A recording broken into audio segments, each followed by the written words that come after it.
The story was really good. Story house was live. I know, they emptied the bag. And real live fans. An amazing thing to see 12,000 of them due to the Ohio Department of Health. They greenlit the thing, 14-14 second quarter. Nobody greenlit this. That's the McConaughey book, green lights. Everything's coming to green lights. When Lamar Jackson's gonna throw it, catch it, and hacky sack. He was doing everything. I thought he was gonna do it behind his back, do a rainbow kick, an ollie, whatever the cool thing is to do now. 21-14, this is a really cool thing. This is your casual garden variety 44-yard run by a quarterback. And they're lucky they got him down at all. Lamar went ballistic on the ground. He set the all-time Monday Night Football rushing record for quarterback speed. Michael Vick and Cunningham, all those guys, no problem. Then Gus Edwards does his thing. Switch the ball to the outside hands. That's fundamentals. Touchdown, his second one. So Baltimore's rolling. Baker was really good. It's unfortunate for Cleveland. This is the first highlight we show in this package because it's the only really bad play of the night. That's intercepted by Tyus Bowser, the game's only turnover. And really, the biggest difference in the game, this and some Cody Parkey missed kicks. Baker throws an interception. That guy takes a tug. I don't blame you. Sweet mass. Fourth quarter. Where are we going now? 34-20. So is Cleveland going to roll over and die?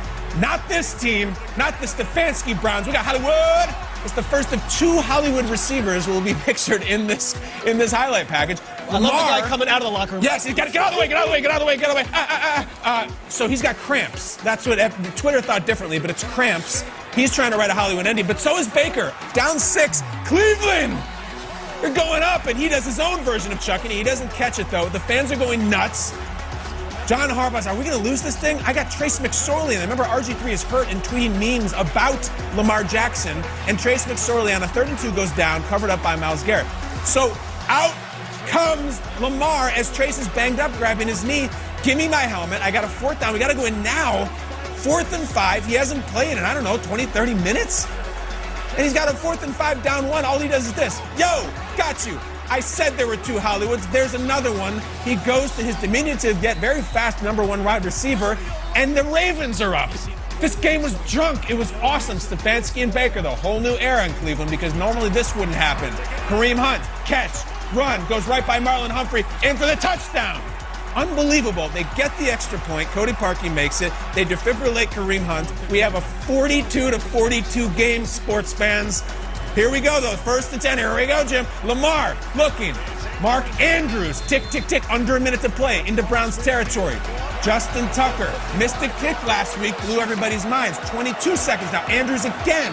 Man, he is good in the clutch. Hollywood Brown is good, but Andrews is his man. Clock the ball. Plenty of time. Justin Tucker, even for him, a 55-yarder. And we got Pirates of Penzance and Madam Butterfly. The Ravens win. Lamar goes ballistic. There was a late safety late. There was inconsequential. There was all kinds of fireworks and fans. Consequential and hugs. Well, Peter, I don't go in those waters. I don't know what you're referring to. 40 meter down the OTB on 8th Avenue. 47-42. The Ravens get to 8-5. Wild game. But Baker, did you feel like, not a commercial, were you feel like you were starring in a movie? Talk to us. It was like the scene out of a movie. You know, I hate that for Trace McSorley, praying that he's okay. But, you know, as soon as he went down, you could see Lamar trotting back out on the field. It was, you know, like, geez. You know, I mean, he's a great player. So, you know, you're going to have to just try and contain him. You're never going to be able to stop guys like that. He's just a great player. If you wrote a movie about this, people wouldn't believe it. They would say it could never happen, you know. Reality is stranger than fiction, or whatever that saying is.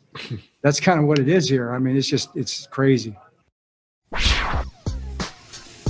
Harbaugh gets a win. The playoff picture gets a little crazier. Massive win for Baltimore. They're still on the outside looking in. Cleveland stays in the 5 seed after that loss. Taking a look at what's left on the schedule for the Ravens, guys, it's the Jags, it's the Giants, it's the Bengals. If they win out, which they should, they can get in with a loss from any of the Dolphins, the Browns, guys, or the Colts. Do they make it to the dance? Do they make damage in the postseason, Triggs? I think this is the last thing the AFC wanted to see was the Ravens find their mojo, because when they're good, they're great, and they can get it going. And I'm just blown away by the fortitude of this team, because last night's victory showed so much in the clutch, and everything from McSorley stepping up when he had to Lamar filling in, to all those defensive players being out and them still finding a way to win this game. But I just look at this Ravens season. When I tell you, 25 different people in the organization did not have contact tracing from were COVID-19 positive, and most of those guys who played with that missed a lot of time, not just playing in the games, but practicing on the field. What they've been through the last 2 weeks, 3 weeks, has been so monumental as far as adversity goes and obstacles go. And yet here we are. They win last night, their second win in 7 days? And now they're all right in there in the playoff picture. And I just think any John Harbaugh coach team is like never fully down until you put them away. Yeah. The Browns had a chance. It felt like the Browns should have done it last night. And yet the Ravens are still ticking, and they're going to get healthier. Calais Campbell's going to get back to full strength. Brandon Williams will be back to full strength. We hope to see Jimmy Smith back on the field. And suddenly it's like, wait a second. The Ravens, who might have been teetering, and Lamar's confidence might have been, that might have been the jolt that they needed. And here we go. This is when football matters. Kay, like you said, those are three very winnable games. Yeah.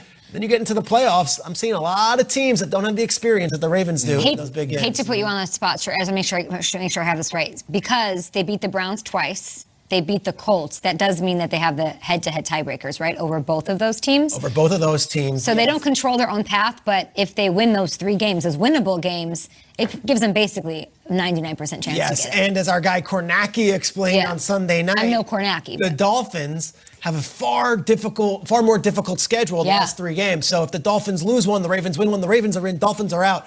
Ravens are alive. They just need to handle their own business. Who would you rather see in, Kyle?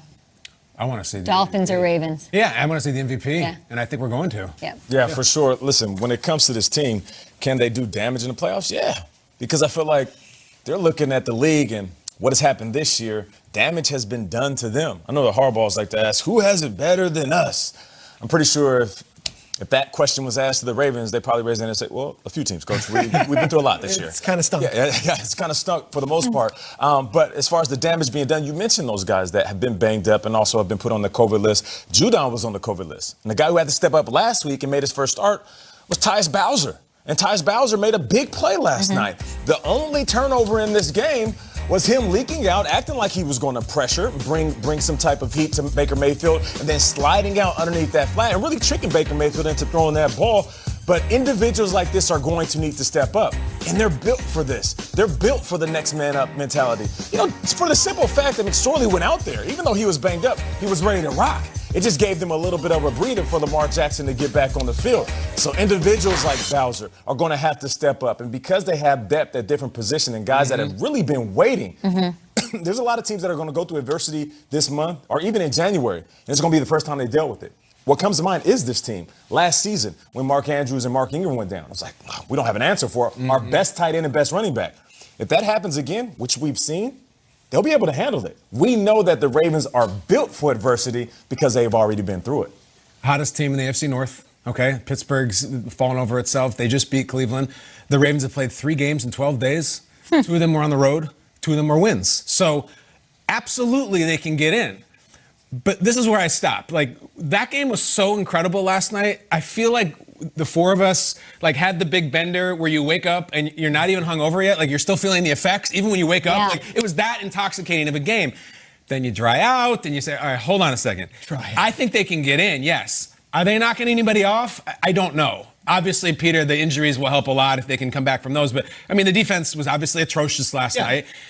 And, they didn't knock anybody off last year. So last year's team was the best team in the sport. They were a sensation. They were a juggernaut, and they still fell off. So I don't give the Ravens the benefit of the doubt yet about, they can get in. All right, but they're not. When they get in, they face Kansas City. They face Tennessee. They face the bad dudes. So I'm not going to – listen, we have an intoxication, a recency bias. The Ravens are going all the way back. Look, on the road, though, and Lamar did something we've never seen him do before. Yeah, this is different. He threw him on his back, right? Doesn't that give you a little bit more saying, I think they're going to get in. I do.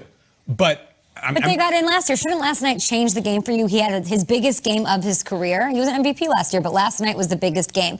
In a game that was an elimination game. It was the defense gave up 40 points. Yeah. So, listen, guys, maybe they will. But I'm not going to say, it's over. They're going to run the AFC. I do that all the time. Not today. I'm not doing it. Well, let me ask you, because you've been really pro, don't worry about the Steelers. Steelers are going to be fine. And now you're saying, hey, don't. Steelers don't want to see them. Steelers, Ravens, who are you taking if those two square off in a playoff game? Steelers or Bills, Ravens? Who you got? Bills definitely. Okay, Steelers. The Bills are bad. Steelers, Ravens. That's the AFC. Listen, North. we're gonna find out this weekend about the Steelers. Like, Okay. I'm not giving up on the Steelers. I know it's been a tough 2 weeks. I believe in Tom and I believe in Roethlisberger. So listen, great night for Baltimore. I'm sitting here saying I think they're gonna make the playoffs. But to start knocking off the big dudes, they still got some stuff to prove. That's it. Yeah, are the Steelers a big dude right now at this point in the season? That's the question we want answered. I totally get it. Do you think, Schrager, I'm going to ask you just because you know the Ravens inside out. Yeah. I believe in this thing about being an underdog and that mentality. They came in this season almost like uncomfortably, something that they're not used to. They were the favorites. They were the juggernauts. They were the team with the target on their back, really, after Lamar's 20. Now they're back in that underdog seat. They're driving towards something. People are overlooking them.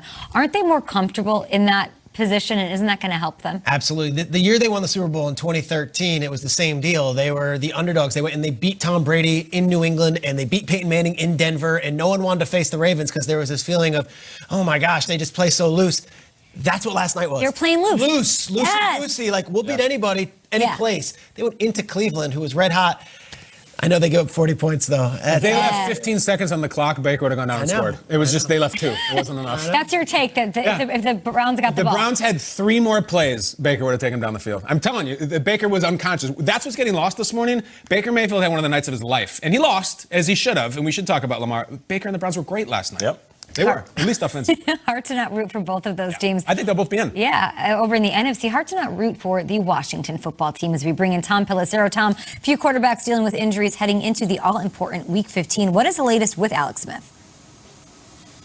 Okay, I'm told as of now, Washington feels pretty good about Alex Smith's chances of playing on Sunday against the Seahawks. He, of course, left last week's game because of a calf strain in his right leg, the same leg that underwent all those surgeries to fix his knee a couple of years ago. The plan going into this week is they're going to take it easy on Smith in practice. He needs rest more than he needs reps right now, but they are optimistic that they're going to be able to get him to Sunday. If Smith can't go, of course, it would be Dwayne Haskins getting his first start since Week 4. Elsewhere in the NFC East, Giants quarterback Daniel Jones did not aggravate his hamstring injury, according to Coach Joe Judge. They'll make a determination today on whether or not Jones will get some practice work over the course of this week. But as long as Jones is moving at least as good as he was in practice a week ago, Judge said he would not hesitate to start him on Sunday night against the Browns. Okay? Thank you so much, Tom, for all the updates all around. We'll talk to you in a little bit. There's an AFC West battle under the bright lights of Las Vegas. Chargers, they need to impress in prime time. Got a bright future ahead of them. The Raiders need this win. The playoffs are around the corner. Playoff push here for Las Vegas. Thursday Night Football Thursday at